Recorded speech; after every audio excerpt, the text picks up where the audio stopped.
এবার ভারতের সঙ্গে বাংলাদেশের আমদানি রপ্তানি বন্ধ করে দিয়েছে ইসকন, আর এতে বিপাকে পড়েছে দুই দেশের অসংখ্য ব্যবসায়ী। ভারতের কৈলাস শহরে ইসকন সদস্যদের বাধায় মৌলভীবাজারের কুলাউড়া চাতলারপুর শুল্ক স্টেশন দিয়ে ভারতের সঙ্গে আমদানি রপ্তানি সহ বাণিজ্যিক কার্যক্রম বন্ধ রয়েছে। শুক্রবার বিকেল 4টায় শেষ খবর পাওয়ার আগ পর্যন্ত চাতলাপুর শুল্ক স্টেশন দিয়ে কোনো মালবাহী গাড়ি চলাচল করতে পারেনি। বিষয়টি নিয়ে বাংলাদেশ থেকে যোগাযোগ করলেও ভারত এখনও কোনো সদুত্তর দেয়নি বলে জানিয়েছেন সংশ্লিষ্ট কর্মকর্তারা। হঠাৎ আমদানি রপ্তানি বন্ধের ফলে আর কি সমস্যার সম্মুখীন হতে হচ্ছে প্রতিবেশী দুই দেশের ব্যবসায়ীদের, তা নিয়ে বিস্তারিত থাকছে আজকের প্রতিবেদনের বাকি অংশে। কেটিভি নিউজ 24 চ্যানেল থেকে আপনাদের সাথে আছে আমি মাহমুদুর রহমান সিয়াম। জানা গেছে, গত বুধবার বিকেলে ভারতের কৈলাস শহরে ইসকন সদস্যরা চাতলাপুর শুল্ক স্টেশনের রাস্তা বন্ধ করে দেয়। এতে বন্ধ হয়ে যায় দুই দেশের বাণিজ্যিক কার্যক্রম। বন্ধের কারণে 2 দিন ধরে প্রায় 1.5 কোটি টাকার মালামাল আটকে যায়। এতে বাংলাদেশি ব্যবসায়ীরাও ক্ষতির মুখে পড়েছেন। চাতলাপুর এলসি স্টেশনে ব্যবসায়ী সমিতির সেক্রেটারি সোহেল রানা চৌধুরী ও ব্যবসায়ী রুবেল আহমেদ জানান, বুধবার থেকে আমদানি রপ্তানি বন্ধ থাকায় প্রায় 1.5 কোটি টাকার মালামাল আটকে রয়েছে।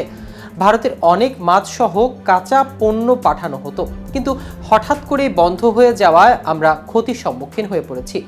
তারা আরও জানান, বুধবার হঠাৎ করে ভারতের ইসকন সদস্যরা বিক্ষোভ করে সেখানে তাদের পতাকা বেঁধে দেয়। এতে বাংলাদেশ থেকে মালবাহী গাড়ি চলাচল বন্ধ হয়ে যায়। একই সঙ্গে ভারত থেকেও কোনো মালামাল আসছে না। আমরা চাতলাপুর শুল্ক স্টেশনে কর্তৃপক্ষের সঙ্গে কথা বলেছি। সংশ্লিষ্টরা জানিয়েছেন, বিষয়টি নিয়ে দুই দেশের মধ্যে আলোচনা চলছে। চাতলাপুর শুল্ক স্টেশনের সহকারী রাজস্ব কর্মকর্তা মোহাম্মদ হাবিবুর রহমান জানান, বুধবার বিকেলে ভারতের কৈলাস শহরে ইসকন সদস্যদের বাধায় এখনও আমদানি রপ্তানি বন্ধ রয়েছে। আমরা ভারতের যোগাযোগ করেছি, কিন্তু তারা কিছুই জানানি। এদিকে বাংলাদেশে সম্প্রতি ঘটে যাওয়া হিন্দু সম্প্রদায়ের উপর হামলা এবং ইসকন সদস্য চিন্ময় কৃষ্ণ দাসের বিরুদ্ধে দেশদ্রোহ মামলা দায়েরের ঘটনায় ইসকন বিশ্বব্যাপী একত্রিত হয়ে আগামী 1 ডিসেম্বর প্রার্থনা এবং কীর্তন অংশগ্রহণের আহ্বান জানিয়েছে। ইসকন কলকাতার মুখপাত্র রাধারমন দাস এক্সে লিখেছেন, বিশ্বের 150টিরও বেশি দেশ এবং অসংখ্য শহরে ইসকনের কোটি কোটি ভক্ত একত্রিত হয়ে আগামী রবিবার 1 ডিসেম্বর প্রার্থনা ও কীর্তনে অংশ নেবেন।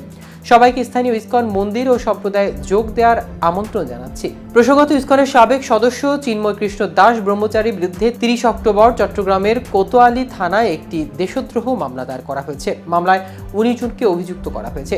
অভিযুক্ত রয়েছে চট্টগ্রামের নিউ মার্কেট এলাকায় একটি হিন্দু সমাবেশে বাংলাদেশের জাতীয় পতাকাকে অবমাননা করা। চিন্ময় দাস জামিনে আবেদন করলেও মঙ্গলবার তার নাকচ হয়। এর প্রেক্ষিতে ঢাকা এবং চট্টগ্রাম সহ বিভিন্ন স্থানে বিক্ষোভ শুরু হয়।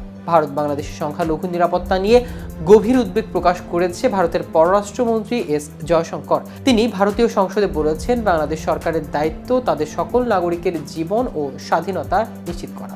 দর্শক, আজ এ পর্যন্তই। সারা দেশের নিত্য নতুন সকল আপডেট পেতে কেটিভি নিউজ 24 এর সাথে থাকুন।